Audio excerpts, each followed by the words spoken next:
Hello hi welcome to big news. నేను మీ గౌసుద్దీన్ షేక్. ఉన్నదే రాస్తా, చూసిందే చెప్తా. జనావాసాల మధ్య బర్రెల దొడ్డి, అదే పశువుల దొడ్డి. అతను పాలమ్ముకుంటాడు, పాల వ్యాపారం చేసుకుంటాడు. కానీ చుట్టుపక్కల వాళ్ళ ఆరోగ్యాలు దెబ్బతింటున్నాయి, అనారోగ్యాలు రాజ్యమెలుతున్నాయి. అదేలా అంటారా? ఎస్, అది డేంజర్ దొడ్డిగా మారిపోయింది.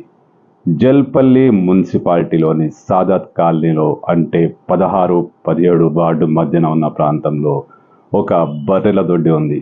అక్కడ కొన్ని బర్రెలున్నాయి. వాళ్ళు అక్కడ బర్రెలు పెంచుకుంటారు. కానీ ఆ బర్రెల నుంచి వెలువడుతున్న వ్యర్థాలు, వాటికి పెట్టే తిండి అంటే కుట్టి దానా వంటివన్నీ మురుగునీటిలో, డ్రైనేజ్ నీటిలో కలిసిపోతున్నాయి. డ్రైనేజ్ మ్యాన్ హోల్స్ జామ్ అవుతున్నాయి.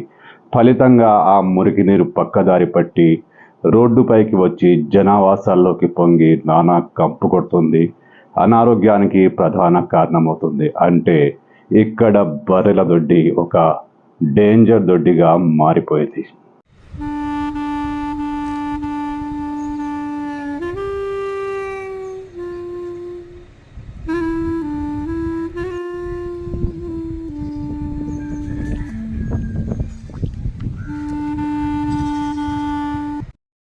సహజంగానే బర్రెల దొడ్డి అంటే నానా కంపు ఉంటుంది. తెల్లారగానే అరుపులు, కేకలు వినిపిస్తున్నాయి. బర్రెలు కదా, వాటిని అదిలించేందుకు ఆ మాత్రం అరవాల్సిందే అంటూ సరిపెట్టుకుందాం. నిద్రాభంగమైన నోరు మూసుకుని పడుకుందాం. కానీ ఆ బర్రెల దొడ్డి నుంచి వెలువడుతున్న దుర్గంధం, కాలుష్యం భరించరానివి. ఆ బర్రెల దొడ్డిని కడిగినప్పుడల్లా, ఆ ప్రాంతాన్ని శుభ్రం చేసినప్పుడల్లా ఆ నీరంతా మ్యాన్ హోల్స్లోకి ప్రవేశిస్తుంది. దాంతోపాటు కుట్టి దానా వంటి తిండి పదార్థాలు కూడా ఆ మ్యాన్ హోల్స్కి వస్తున్నాయి. ఫలితంగా main man whole pipe line jam అయిపోతుంది. మరి నీళ్ళు ఎక్కడికి వెళ్తాయి? పైకి పొంగుతాయి, ఇతర మ్యాన్ హోల్స్లోకి దూసుకుపోతాయి.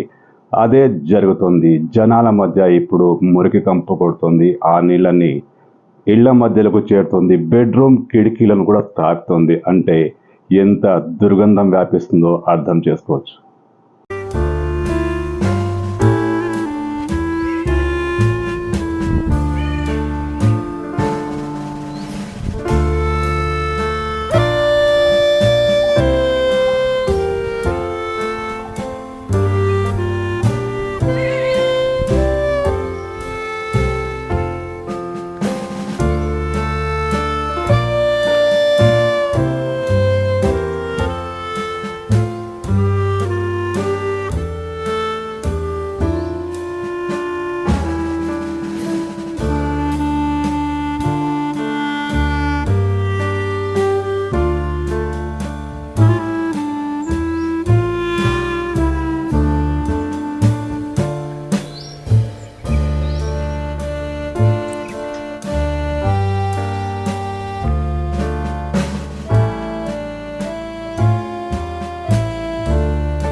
మరి ఘనత వహించిన జల్పల్లి మున్సిపల్ అధికారులు, పారిశుద్ధ్య విభాగం అధికారులు, డ్రైనేజ్ వ్యవస్థ చూసే సిబ్బంది ఏం చేస్తున్నారంటే, ఆ బర్రెల దొడ్డిని ఏం చేయలేరా? దాన్ని శాసించలేరా? దానిపై ఎలాంటి చర్యలు తీసుకోలేరా?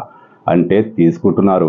కంప్లైంట్ వచ్చినప్పుడల్లా వచ్చి మ్యాన్ హోల్స్ క్లీన్ చేస్తున్నారు. ఆ నీళ్లు మళ్ళీ రావని హామీ ఇస్తున్నారు. ఇంకా ఎక్కువ మాట్లాడితే ఆ బర్రెల దొడ్డి యజమానికి నోటీసులు ఇస్తారు. మరి ఆ నోటీసులకు ఎలాంటి సమాధానం వచ్చింది? ఏ రూపంలో సమాధానం వచ్చింది? అతను ఏ సమాధానం ఇచ్చాడు? వీళ్ళు ఏం స్వీకరించారు? అంత రహస్యం. కానీ బర్రెల దొడ్డిపై ఎలాంటి యాక్షన్ తీసుకోరు. ఎన్నిసార్లు చెప్పినా తాత్కాలికంగా సమస్యలు పరిష్కరిస్తారే కానీ ఆ బర్రెల దొడ్డికి సంబంధించిన సమస్యను శాశ్వతంగా పరిష్కరించే ధైర్యం కూడా దాదాపు మున్సిపల్ సిబ్బందికి లేనట్టే. ఎందుకంటే జనావాసాల మధ్య ఇంత కంపు కొడుతున్నా, ఇన్ని సమస్యలు క్రియేట్ చేస్తున్నా ఆ బర్రెల దొడ్డిపై ఎలాంటి యాక్షన్ తీసుకోవట్లేదంటే అధికారులు ఆ నోటీసు సమాధానాలకు సంతృప్తి పడ్డారా, లేక వేరే కారణాలున్నాయా? అసలు ఏం జరుగుతోంది? జనాలు ఇలా చావాల్సిందనా, అనారోగ్యాలకు గురి కావాల్సిందేనా?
ఇప్పుడు వర్షాకాలం వచ్చేసింది. రేపో మాపో వర్షాలు కురుస్తాయి, భారీ వర్షాలే కురుస్తాయి అంటున్నారు.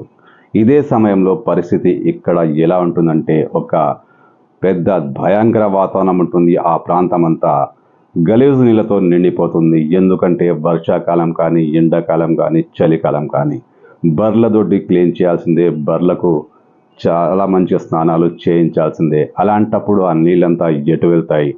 మళ్ళీ ఆ మ్యాన్హోల్లోకి వస్తాయి. మళ్ళీ ఆ చెత్త చెదారం, ఆ కుట్టి దానా అంతా మ్యాన్హోల్లో చేరిపోవడంతో మళ్ళీ జామ్ అవుతూనే ఉంటుంది. మళ్ళీ ఆ మ్యాన్హోల్ పొంగి పొలుతూనే ఉంటుంది, ఇళ్లను తాకుతూనే ఉంటుంది. కిటికీ తీస్తే చాలు కంపు వాసన కొడుతూనే ఉంటుంది. అధికారులు నిద్రపోతున్నారా, నిద్ర నటిస్తున్నారా?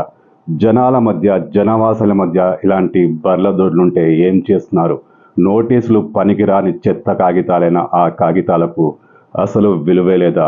ఈ సమస్యను పరిష్కరించే దమ్ము, ధైర్యం జల్పల్లి మున్సిపల్ అధికారులకు ఎంత మాత్రం లేదా?